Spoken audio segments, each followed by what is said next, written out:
It's okay. Move here. Currently at 23 people, so that's good. Great. Make sure everyone's muted. All right.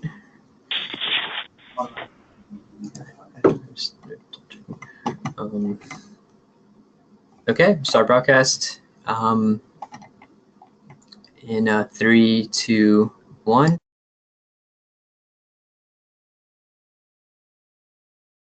Good morning, everyone. Hopefully you can hear us loud and clear here in Baltimore, Maryland, here at Brain Injury Outcomes. We're here at Johns Hopkins, and my name's Hassan. I'm joined here with Shannon, Christina, Ryan, and Andrew, in addition to Megan and Cindy, and you'll be learning a little bit more about us as we go along here.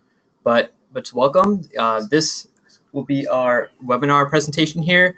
If you guys are familiar with GoToWebinar, I'll ask right now that you guys just kind of raise your hand in the GoToWebinar kind of interface just to confirm that you guys can hear us loud and clear. Okay. Okay, great. So thank you for throwing your hands in the air. Appreciate that. So great. This is the first webinar, as I stated before, and right now I'll kind of go into the general agenda kind of backbone and the structure that these webinars will take. These webinars approximately take, I'd say approximately 45 to an hour, 45 minutes to an hour, but it obviously depends on the content, and its frequency also depends on the stage of the trial.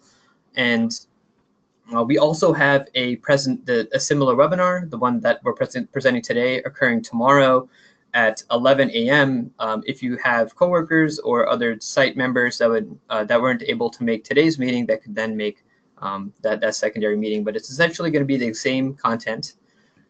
Today we have, for the main presentation, a major chunk of it's going to be presented by Megan Singleton. Her presentation title will be JHM Single IRB Review Process, the Treat MS Trial. And she's joined with Cindy McInnes, and they'll introduce themselves shortly as we kind of go along there. Hopefully you were able to see some of our pre-show slides where we provided a couple of blurbs about us. So this is the webinar agenda backbone. So we generally have a small pre-show where we include deadline-specific pieces of information, blurbs as the one you kind of see that you saw previously, and information about deadlines, etc., and concepts that are often reinforced in the webinar presentations themselves. We then often have announcements, and we often have a informational component or a main feature that's approximately 20 to 30 minutes. They're often informational, they're educational, and they're very, we often have guest speakers come in and talk about things pertinent to both the trial and neurology and medicine in general as well. We also have a short feature when we're trying to mix it up in that sense. And we also will have a competition update, and we'll tell you a little bit more about that as we kind of go along here.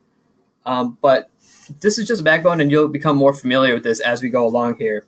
And we often like to incorporate a little interactive feature here where we poll the audience. This is our first webinar here, and unfortunately, I'm going to have to ask you to put your coffees down to just click a button right now to answer a few multiple choice questions. This shouldn't take very long, and I'll throw them up on the screen, and you guys will actually be able to see the responses as we go along here. The first one is specific to the role of your site. So which of the following best describes your role at your site? So the first one would be PI coordinator, site coordinator, contracts POC, IRB POC, and other. If you are a co-PI, for example, just choose the one that best describes you. In that instance, you'd be a PI. And if you have more specific terminology that's more relatable to the SAS form, for example, that you filled out, and you don't fit within those first 4 categories, then please feel free to include that other selection there. However, we feel confident that the first 4 should describe you to a certain extent and should include a lot of you. And we currently have 62% of you guys that have voted. Hopefully you guys can just give us that little piece of information, because it's really important for us to kind of gauge our audience moving forward for this, more specifically for this time slot, and it'll help us kind of gatekeep our content and make these webinars more helpful for you. Okay, great. Okay, great, 88%. So we're going to close that up. So I'll show you the results. So we have 43% of you guys being site coordinators, 22% of you guys are IRB point of contacts, and 22% of you guys are PIs. So this presentation is going to be very informative for you. We have 13% coming in other as well. So thank you for that information. The next one relates to the we're trying to get some information as to when we should be holding these webinars. This question tries to gauge your availability for each weekday in the AM slot. We haven't confirmed when the hour-long webinar would occur, but these answers right here kind of correspond to that potentially 8 a.m. to 12 p.m. time slot for Monday, Tuesday, Wednesday, and please select all that apply. This information is really helpful because it'll help us schedule a solid time at the beginning of the trial that you guys can become familiar with every time, so that you don't need a kind of a webinar reminder, et cetera, et cetera. We can always say the second Tuesday of the month, et cetera. Great. So we have 70% of you guys that have voted. We have a very kind of normal distribution here, I think. Kind of gravitating toward the later part of the week, I think, actually. It's a little skewed. Okay, we're going to close that up and show you guys kind of the results here. So Thursday, Friday, the latter part of the week seems like a popular option. I'm just going to ask you guys the same exact question, but for the PM. So this kind of corresponds to the 1 p.m. to 5 p.m. time slot there. Again, just select all that apply for each of those weekdays, the same exact question as the one mentioned previously. Given the availability and schedule issues that we often see here in our clinical trials, and we understand you guys are very busy people, we're thinking about having 2 different time slots on 2 different days during 2 different days of the week as well to accommodate our team members. So I'm going to keep that up there, 70%. Great, perfect. So so Monday at a PM time slot doesn't seem to work for a lot of people. That's good information. It's great information. Thank you guys for contributing there. Now you guys can kind of sit back and pick up your coffee again and your donut, etc., and enjoy the rest of the presentation. Now we have Megan Singleton. She's going to start her presentation. Megan, can you hear us? Yes. Great. Take it away. Just let me know when to skip a slide. And if you guys ever have questions during the presentation, please feel free to input text into the chat box, and we'll try to get Megan or someone at our team here to try to answer your questions in a timely manner. But yeah, thanks, Megan. Great. Could you queue up the slides? We still see the last quick poll. Oh, sure. 1 second. Great. Perfect. So thanks very much for having us this morning. Both Cindy and I are going to talk to you a little bit about the single IRB review process for this trial and walk through the steps that you'll need to know, both from the beginning through the onboarding process and through the point where sites actually get approved to participate in the study. So next slide. So just a bit of an overview. What we'll talk about this morning are the specific steps for single IRB review. We'll talk first about onboarding to the necessary agreements. There's 3 agreements that we'll be discussing this morning. Then completion of the local context review. We'll define what that is and what's involved. And then finally, the site onboarding process. Next slide. So I'll first ask Cindy to introduce herself and talk a little bit about the role that she'll be playing along with Ryan to help support the sites for this study. Sure. So I think most of the sites now have heard from either Ryan or I with the reliance agreements that still need to be signed for sites. If you might not have heard from us, either you are a newer site or all of your agreements have already been executed and you're ready for next steps when the study is approved. So for single IRB, what Ryan and I do is we do provide the reliance agreements and we facilitate the execution. So if sites have questions coming back and your legal departments are having issues with any of the language and you need somebody to talk to, we can connect you with our IRB, Megan, and any legal types of staff that might be needed to review with you the contracts. And so we also, after the study goes through its first approval, which will be the protocol and template informed consent, we'll be sending documents to your site managers who will be communicating those to you. And also, we work with the Smart Exchange portal so that sites have access to documents. So we'll upload those documents and get that all set up. And then also for agreements, we're facilitating the subs that are being drafted here at Johns Hopkins right now. And once those are ready, they will be distributed to you. Next slide. Okay, so first we're going to walk you through step one, which is what the steps are that are required to onboard to the necessary agreements in order for your site to be permitted and to be able to use the Johns Hopkins Medicine IRB to provide oversight for this specific project. Next slide. So one of the terms that many of you may have heard about already, because I know that many organizations are actually signatories to this agreement, is something called the Smart IRB Reliance Agreement. One of the things that Cindy mentioned is an important part of the process for single IRB review is ensuring that between the organizations that will be working together, there's something called a reliance agreement in place. And what the reliance agreement is essentially like a contract. It outlines the roles and responsibilities of both the reviewing IRB, which in this case is Johns Hopkins Medicine IRB, and also the relying organizations. One of the things that many of you may have been familiar with from times where your organization may have relied on an external IRB in the past is that traditionally reliance agreements were executed on a study-specific basis. And the challenge with this is it really took a long time to negotiate these agreements. They had to go through legal review by both organizations. There was a lot of back and forth, and it really slowed down the process of study startup. So a new initiative that we're really excited about and are supporting through this trial is something called the Smart IRB Initiative that's funded by NCAPS. And it's currently being supported by the Harvard Catalyst program. And as part of their great initiative, one of the things that they've developed is a master reliance agreement, similar to a master contract. And what that does is set forth a standard set of terms, both for reviewing IRBs and relying organizations, to say, essentially, this is how we're going to work together when we are partnering for a specific study. The agreement first became available online, and you actually sign up online through a joinder process in September. And organizations can sign on to the agreement, and essentially those that sign on are agreeing to play by the same terms.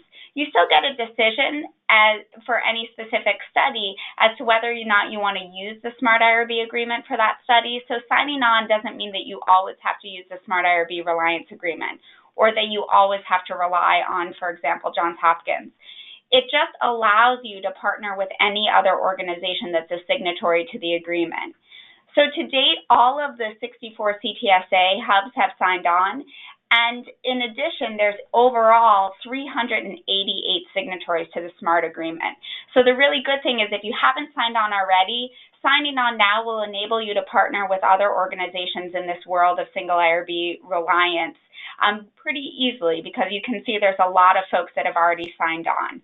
There's a joinder process, and an organizational official or institutional official is usually the person who has to sign off on the execution of that joinder. One of the important things to note is that, as I mentioned, this is kind of a rule book, how reviewing IRBs and relying organizations will work together, and it lays out roles and responsibilities.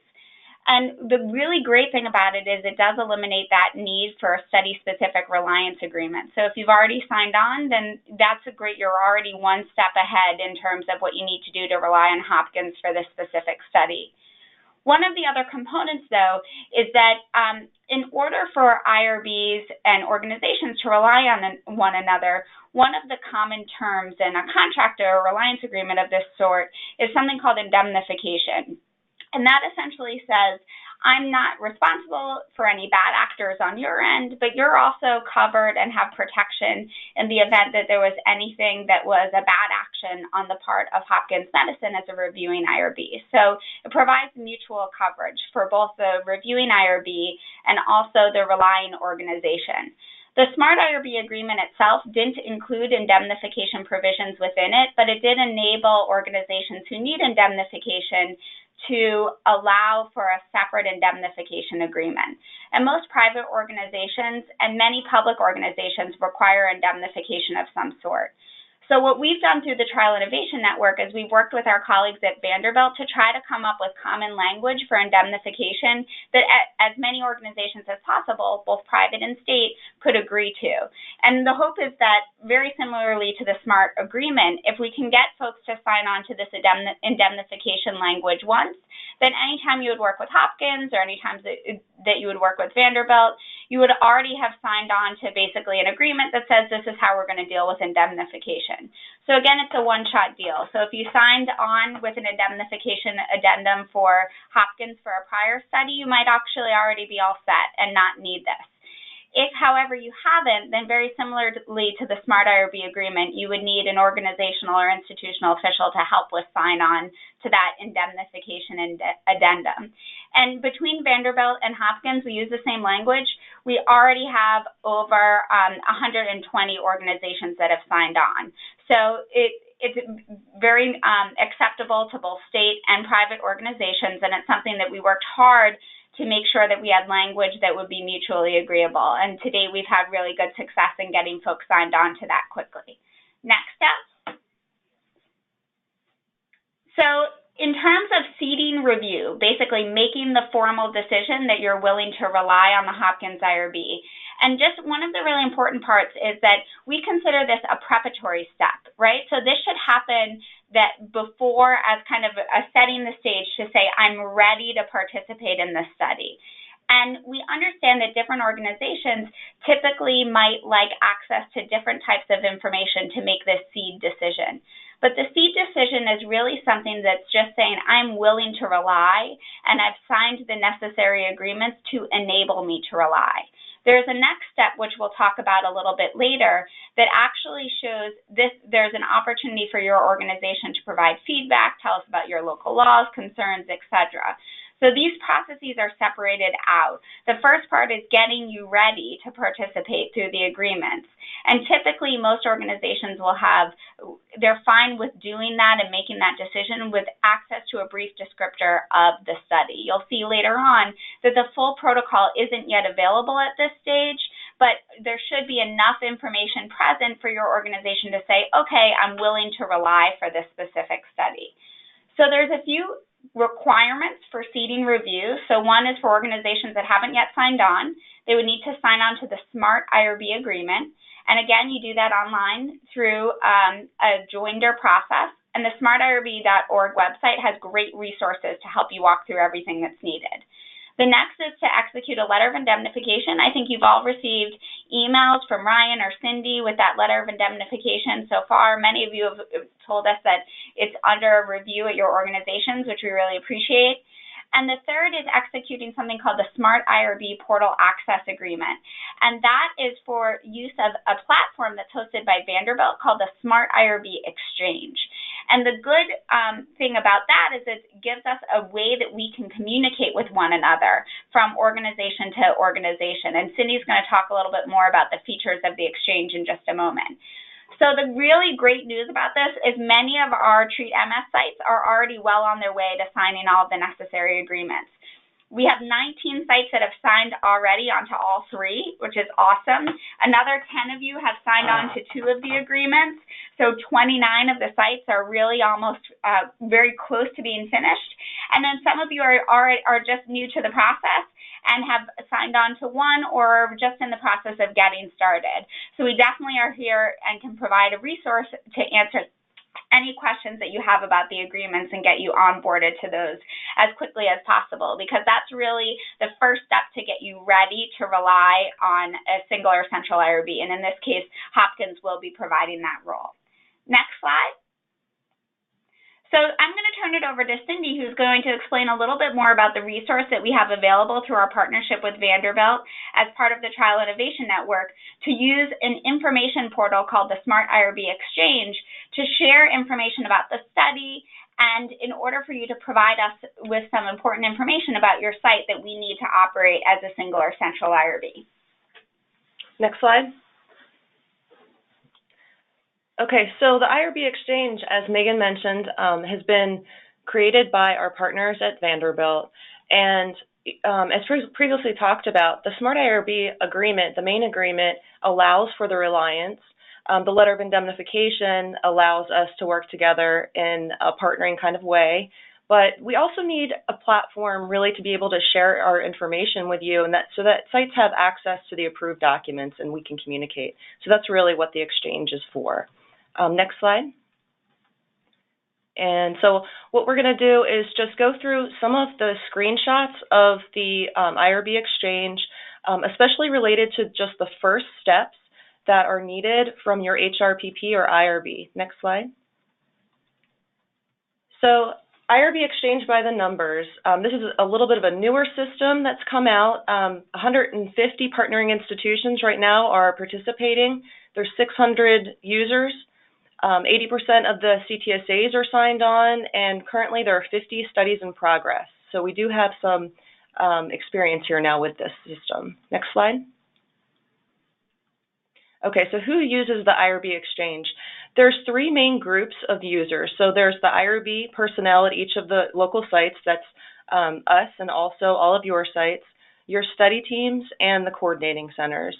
So your IRB personnel will have access to the study, and they have a liaison type of role where they can go in and manage their own site's information, be able to provide their or your institutional preferences and things that are important about where you are, your local and state laws that might apply, and any other ancillary reviews that are required and things. This is a great way for us to understand and know what you need in your review locally. Study teams will have access as well. You'll be able to view the approved documents, and then your coordinating centers will also have access to see the study information. Next slide. Okay, so here's a screenshot of what the main page looks like. This is the Exchange dashboard.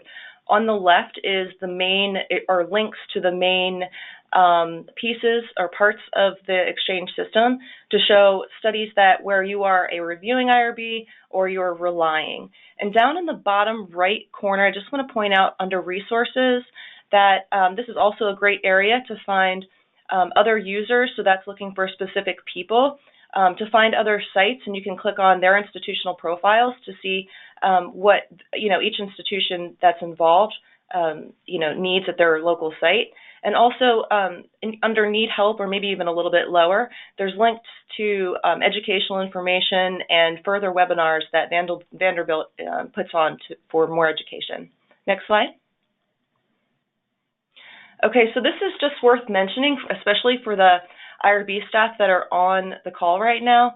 Once we add a study into the into the Exchange as the reviewing IRB, an automatic email gets sent out to the IRB staff liaisons that are entered into the system. So this is just to say that there are 3 different ways of handling this email. It depends really on your local process and where you are. So you can either, as it says, you can open the attachment and just to see who your information is, and you can click on the link to further next steps in the Reliance process. You can, and also if you can ignore the email, I guess, and wait until your PI submits information to you. It depends on what your local process is. Next slide. Okay, so if you were to indicate Reliance, the first step is just to confirm that your site is engaged. And another thing to note is that sometimes under one PI, there might be more than one institution that's engaged in research, and there might be multiple FWAs that need to be added into the system.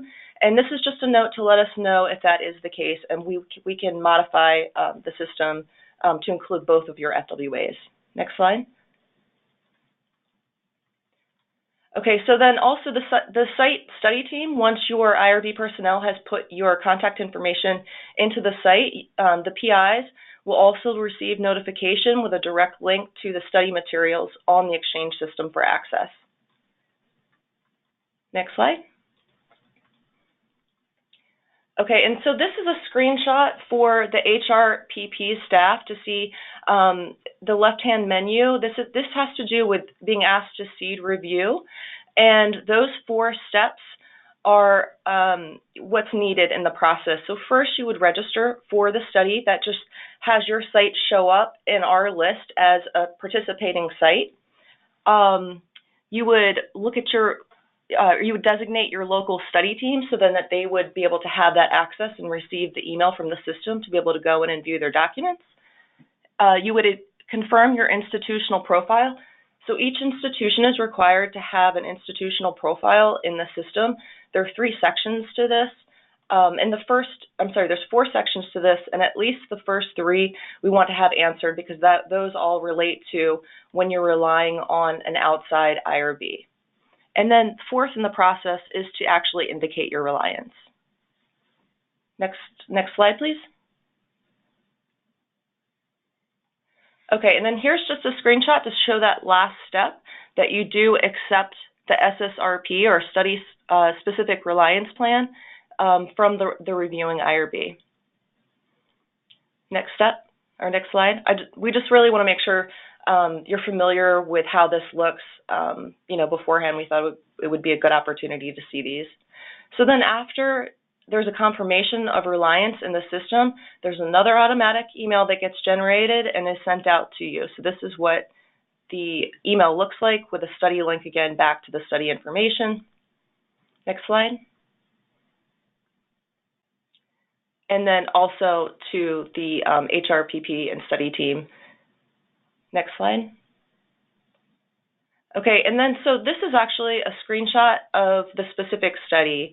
So in the system, when you click on the study title to look for or to be able to view study documents, this is the page that shows up. So you'll be able to look at the protocol and any other approved documents that the reviewing IRB or the Johns Hopkins Medicine IRB has approved.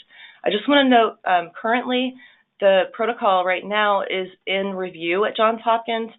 So, there isn't currently an option to add a synopsis. So what we've done is just added the synopsis to the protocol section, and we're calling it a draft, and it's version 0.0, and that's just so we have something in the system right now for your site to be able to review. Once the protocol and template consent form are approved by the IRB, those approved documents will be uploaded here for your review. Next slide. Okay, so this is the next steps really in the process after signing on to the 3 reliance agreements that we've mentioned earlier is to start working on your institutional profile.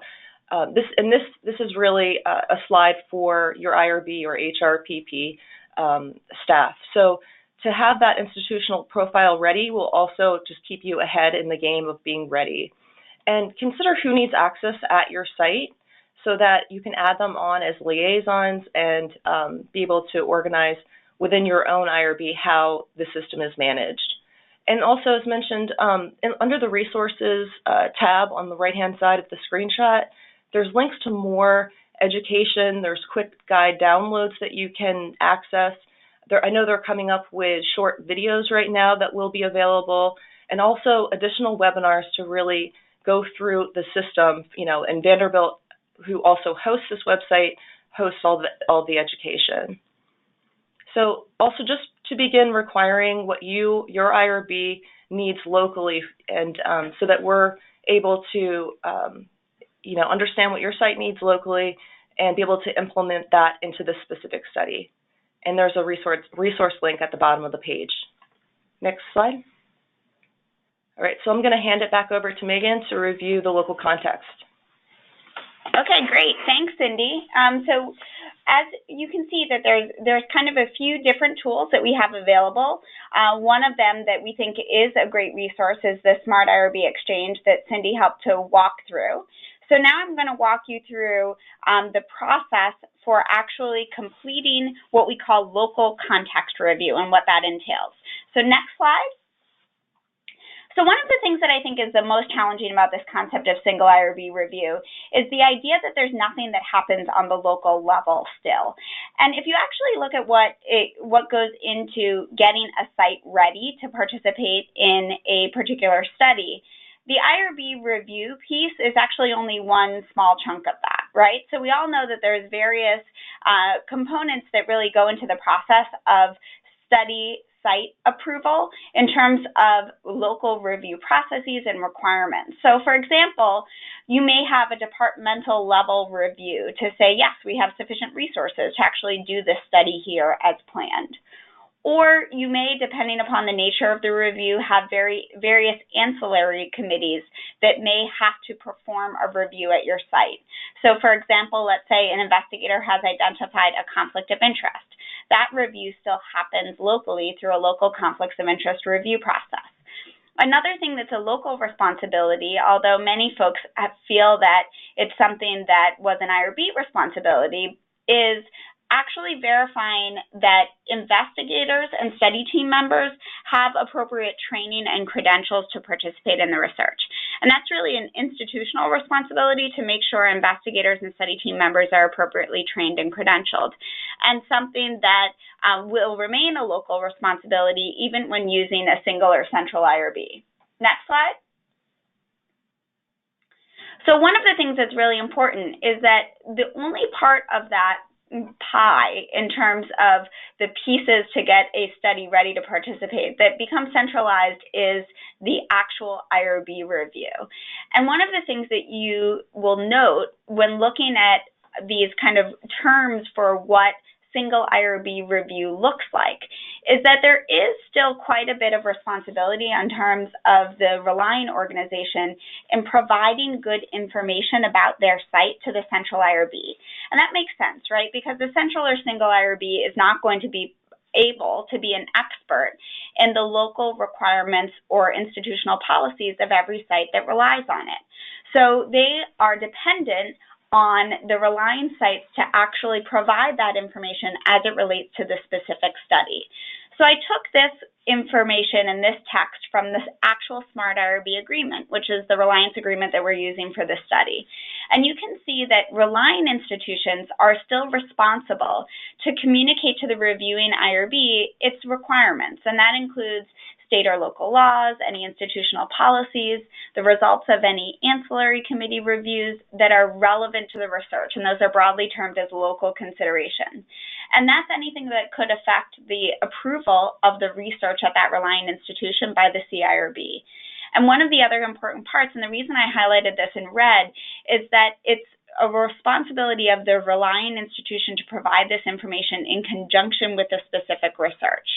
So one of the things that Cindy talked about was this idea that we need to know something generally about each site that's relying on us. That information is really considered that institutional profile information. Who are you? How big is your organization? Do you have an FWA? Do you have an IRB locally? Those are types of things that don't change from study to study.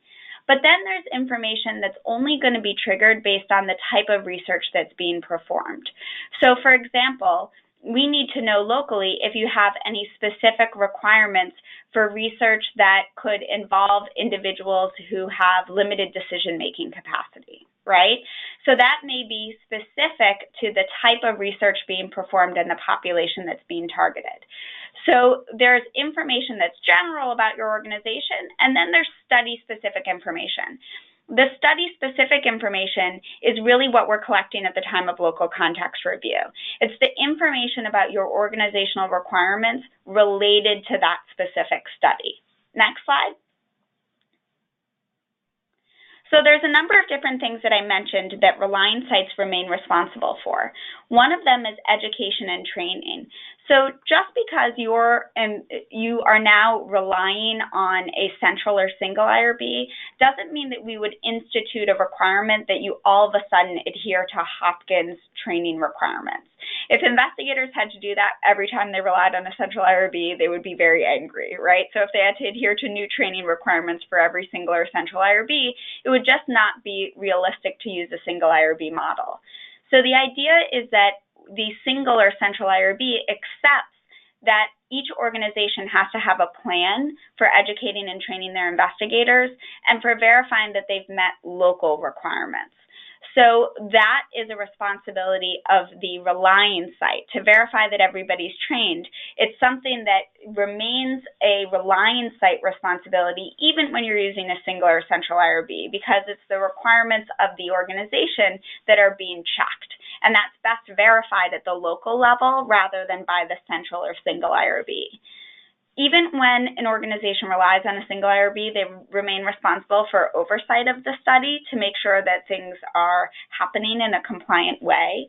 And they remain responsible for all local or ancillary reviews. So I've given a few examples here, like radiation safety review, if that was applicable.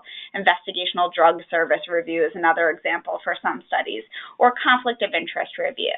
So any type, and all of us actually have very different ancillary review requirements. There's some that are standard or common across organizations, but we have a number of ancillary committees that are definitely unique to Hopkins, and I know that other organizations have the same.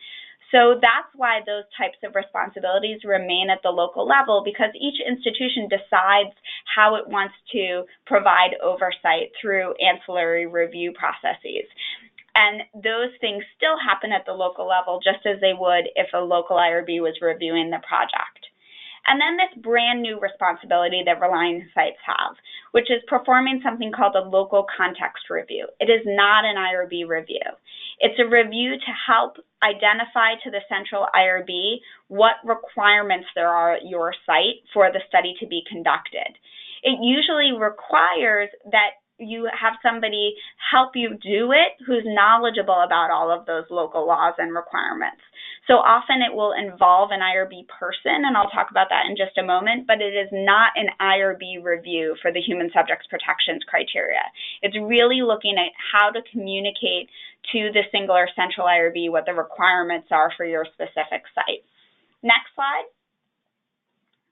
So I wanted to walk through what the single IRB review process is and what it looks like. And so many folks have already asked the question, is the approved protocol ready for review?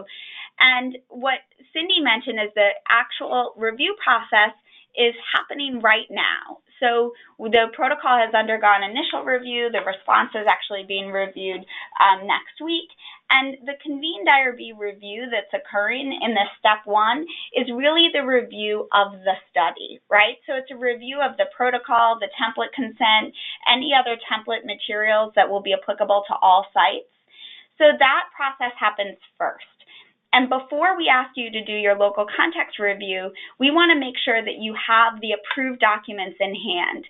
And the reason for that is we need to know that this is in its final form so that your organization can tell us any site-specific requirements based on what we know the study will look like, right? So this is the final approved protocol and template. And as soon as those documents have been approved, then we get to this step two. And the step two is when we provide those materials to each site. We say, okay, we've done our job first. The protocol and template consent have been approved. Now you're up. We need you to tell us everything about your site that we might need to know in order to onboard your site to the study. And that's when you're performing at the site level that item called a local context review. And I'm going to talk through the details of this in just a moment. And then the final step, and I'll go over this again in just a moment, is after you've given us the information from that local context review, then sites can be added on via what we call a change in research, but other sites often refer to it as an amendment. Next. So how do we get this local context information? So we approve the protocol and template consent, as I mentioned, and then we supply these documents via email, and they're supplied by the site managers within the coordinating center. And they're also available in the Exchange. So we make sure that those documents are accessible to you in the Exchange as well. And then we've developed a tool. We call it a local context questionnaire because we had to have an easy way for you to tell us all of your local requirements, right? So the easiest way to do that was to develop one form that we could use for you to review and give us back any information we might need to know about your site. And that we call a local context questionnaire. It's basically our way to learn about your site and any of your site's requirements. Those local context questionnaires are study specific and they're tailored to the study. So we try to think about things that we care about and need to know on a site-specific level related to this specific study. So the local context questionnaire that you get will be tailored to the TREAT MS study. Many folks may say, well, I've already filled one of these out for another study. That might be true. Most people have a similar process where you have to fill out this local context information anytime you're relying on an external IRB. So even if you've done it once before, remember this is study specific. So we're asking you to do it within the context of this specific study. One of the unique things that we have that you'll see as part of this study is that we allow, and it's something that we expect, for there to be some variability in the language that needs to be included from site to site in the consent document. So a perfect example is sites usually have their own requirements for research subject injury language. Just because you're using a single or central IRB doesn't mean that your site doesn't have the capability of having site-specific language. That is something that you should be including on a site-specific level in the consent document. But what was happening in the past is that the building of consent documents for single IRB studies was really complicated because what essentially had to happen is sites provided specific language that they needed in their site version of the consent, and that had to be copied and pasted into the main template, which you can imagine got really messy. So instead, the way that the consent model works for single IRB studies, and we want to make you aware of this for the TREAT MS study, is that you'll see that the main body of the consent document is actually locked. There's no edits made to that main body of the consent. All of your site-specific information will be provided to us on something we call a site-specific pages template, right? So that there's the main body of the consent, then any site-specific information that you need goes at the end with the signatures at the very end of that. And so you'll see that you still have an opportunity to provide us any of the site-specific language that you need, but we just condense that information into one section. So from the subject perspective, they receive information that says, essentially, this is a multi-site study. There's two parts of this consent. The first talk about the study in general, and the second part provides the information that's specific to your site. And that way, you can work locally through your local review process to develop those site-specific pages to make sure they include any information that your institution requires. We know that might vary from a site-to-site basis. That's not changes to things like the procedures or risks. It's really just things that you might require locally because of state law or institutional policy. Next slide. So there's usually 5 kind of key parts of the information that we're asking for. The good news is that first part is now collected in the exchange. So you'll already have accomplished that by the time you're getting ready for this local context process. That gives us all of the background information and the snapshot about your organization. What we ask for as part of the local context form is verification that all of your study team members have been trained, nobody has a conflict, or if you do, tell us about it. We ask about any local requirements, so tell us if there's any quirky state laws we need to know about related to your site or institutional policies. We also ask about any specific community concerns, things that we should know about your site. So for example, does the study propose a recruitment practice that you don't allow locally because of concerns that are expressed by the community? That's something we would want to know, because when we approve your site, we would understand that that one recruitment mechanism isn't going to be used by your site because it violates your institutional policy. And then again, as I mentioned, any site-specific consent form language we collect at that time as part of the local context review, and we do that through a condensed template called our site-specific informed consent pages. Next slide. So typical questions that we have when we look at a local context questionnaire and we're trying to understand what that Reliance site is informing us of related to their local site requirements. Is there anything going to be different that will happen at your site from the other sites? We want to make sure if there is any variability that that's reflected in the consent form. Is there any state-specific or institutionally required consent form language that's based on policy, not preference? And that's really important because we all have kind of had to give away some of our preferred consent language when we work with more of a centralized IRB model. Whether there's any conflicts of interest, again, verification of appropriate training and credentials. If you had any ancillary reviews that were required locally, we want you to tell us about that and tell us if there was what the outcome was. Did they require you to change anything in order for the site to the study to actually happen at your site? And then you might have other institutional policy requirements that we should just know about. So for example, if there's specific things that you must do related to data security or transmission, and we should know about that in order to approve your site, we ask for that information so we can understand who you are as a site, what do we need to know about your local concerns and considerations, and make sure that when we're approving your site, we have a full understanding of all of those components and anything that's required in order for the study to happen at your site. Next slide. So things that you should start to consider now, and I'm really glad we're having this webinar early on because before we actually send out the local context questionnaire, you now have an opportunity to talk to your own organization to say, how does this happen? This whole new world of single IRB is new for everybody, and organizations are just trying to figure out how to do this. Now, remember I said this local context review is really a brand new responsibility. So every organization is trying to figure out who does it, what's the best way to do it, how do you actually make sure it happens.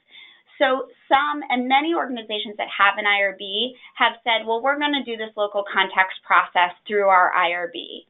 Other organizations have said someone else at the organization, let's say within the Human Research Protection Program more broadly, will do that review. So one of the first things is finding out who does it at your organization. And for those of you who have already signed on to the SMART IRB agreement, a great person to ask is the person who's designated as the SMART IRB point of contact. And that person is listed on the SMART IRB website. That's an awesome person to ask and say, hey, I know I'm going to get asked to do this local context review. Who do I have to go through and how does it work here? So you want to find out who does this, what the process is, so you're prepared before these documents come to you, and you also understand if a formal submission to your IRB is required. So I can tell you, as an example, here at Hopkins, when we rely on an external IRB, we still require something called an external IRB application through our electronic eIRB system.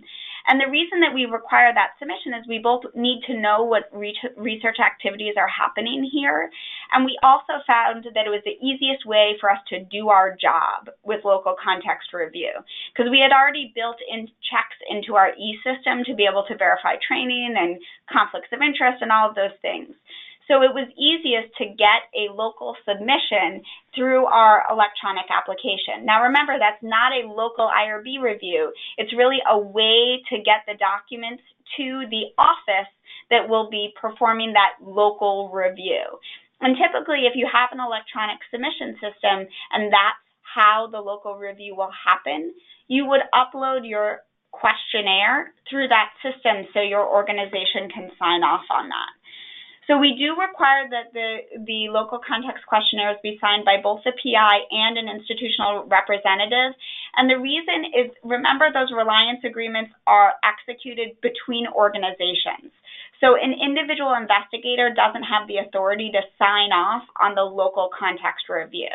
You can help provide the information that we need, but the institution has the responsibility to sign off on that. And that's why we require an institutional signature.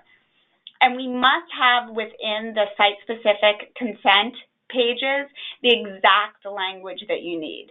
So some people will say, here's our consent template that we use locally. It has all the language that you could possibly use. That's not what we need for this specific type of review.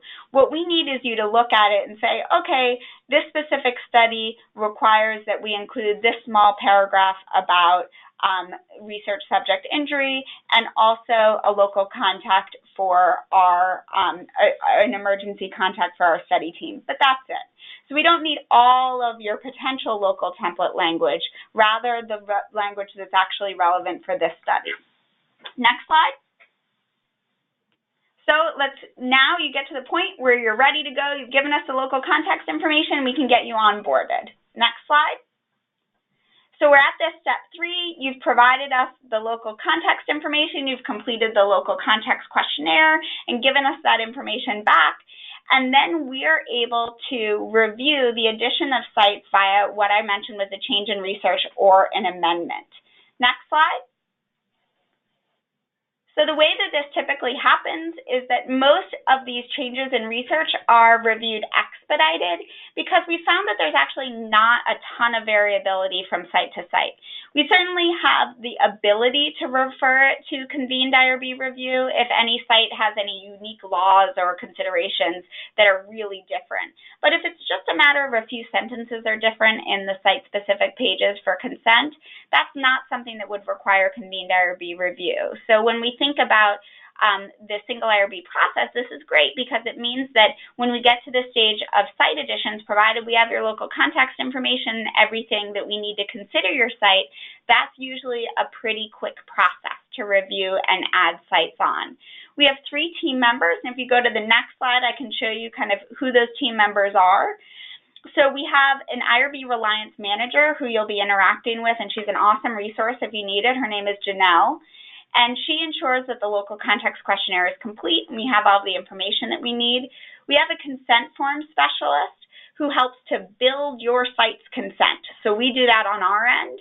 So we take that site-specific consent language that you gave us and the main consent, we attach them together, and we build you a stamped consent specific for your site. And then we have a compliance team member. Within our office, we have 4 folks who have a regulatory expertise. They're all lawyers who can help us look at anything quirky that you tell us about your state law or institutional policy, and we can let you know if we have any questions. And if there's any big concerns that we have about what you're telling us from a state law or institutional policy requirement, we could involve other team members, like, for example, a board member, a board chair. But that's less needed, we found in our experience to date, because most of the changes have been pretty straightforward from site to site. Next up. So once your site is approved, we'll release to you a site-specific consent form that combines that main consent and site-specific information. One thing to note is your IRB or your organization might require that you give that signed document back, or that stamped document back to them, as well as the approval document from our IRB to say you've been formally added. Our approval letters list the sites that have been approved.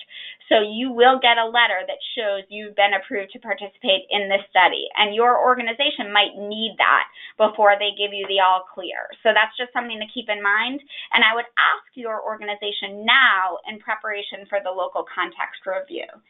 And then one thing to keep in mind, and you should definitely ask about locally, is even though you're working with a central IRB, there are certain types of things that your organization might want to know about over the life of the study. So that could be, for example, things that, let's say a new conflict of interest is identified. Your organization still has a responsibility to review and manage that. So they may have a specific process through which you notify them when you're having a study that uses a single or central IRB. Next slide. So we've provided our contact information here that we are all happy to answer questions. As I mentioned, Janelle's our IRB Reliance Manager within our IRB. Both Cindy and Ryan are part of our Trial Innovation Center and can help you from that perspective and will help you with navigating this whole process. And then I'm also happy to answer any questions that you might have. And the last slide. We just wanted to thank Emily Sodos from Vanderbilt, who helped to provide the slides about the IRB Exchange and the tool that they offer.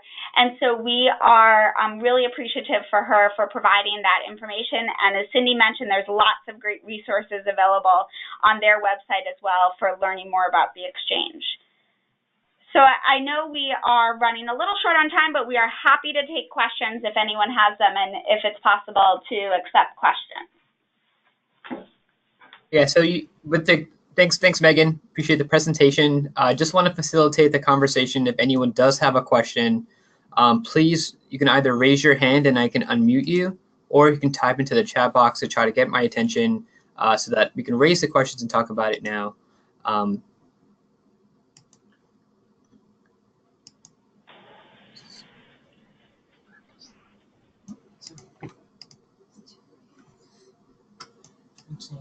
Okay, I'm going to put everyone's hands down, so if you guys could just raise your hand again if you do have a question. We had some hands raised previously when I asked about whether or not you could hear me or not. Again, if you guys have a question, raise your hand and I can unmute you. Okay, great. Dennis Dietrich, I'm going to unmute you. So, yep, you're free to go. Free to talk. Sorry, that was an error. Oh, no problem. Sorry about that. I will mute you now. Okay, thanks, Dennis. Appreciate it. Okay, great. Awesome. If you guys do have questions. Oh, sorry. Give us 1 second.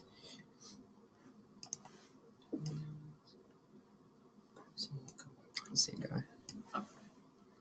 There's 2 questions coming in from. Yeah, so let's see. Slides. Yes, so Bridget Atkins asks if she can get a copy of the slides. We will provide that to you guys. Happy to do so. We will have one of our team members distribute it to you in the near future.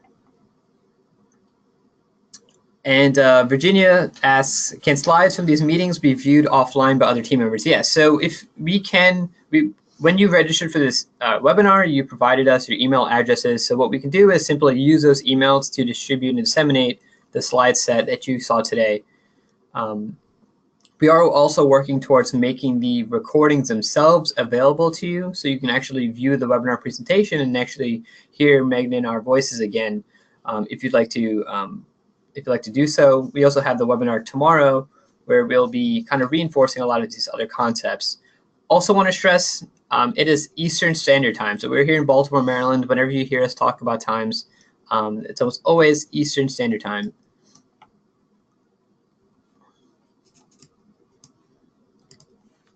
Okay. Thank you, everybody. Thank you. Great. Awesome. Thanks, guys. So we're going to move on to Ryan. He has a couple slides for you guys. Well, this is just a quick overview. I know we mentioned earlier how everyone's coming along. So this is just an overview of where we are and how we're tracking on everyone. We're tracking the Smart IRB Reliance Agreement, that very first agreement that you heard about. The Smart Exchange Portal Agreement, which is the one that will allow us to distribute the approved protocol to everyone. The Letter of Indemnification, which agrees that you can then seed when the time comes if your site chooses to do so. And then the Smart Exchange Profile, which is the institutional profile that Cindy mentioned in her slides. So you can just go to the next one real quick. Just to give a quick overview of where everyone is. And if you see your site and something does appear done or is tracked as not done and it is done, please get in touch with Cindy or myself, whoever has been in contact with you, and we will make sure that everything is straightened out. All right, that's it from me. Thank you, everyone. Great. Thanks, Ryan. So again, we'll get those slides to you using your email addresses. We will also be posting a link of the webinar itself onto our braininjuryoutcomes.com website. So that'll be, so you can just simply share that URL to get access to that webinar kind of presentation recording, because we've been recording this entire time. So I want to thank everyone who's contributed. Thanks for listening in. This is just one of many webinars. And if you guys have any more questions, again, just reach out, and have a great rest of your day. Thanks, guys.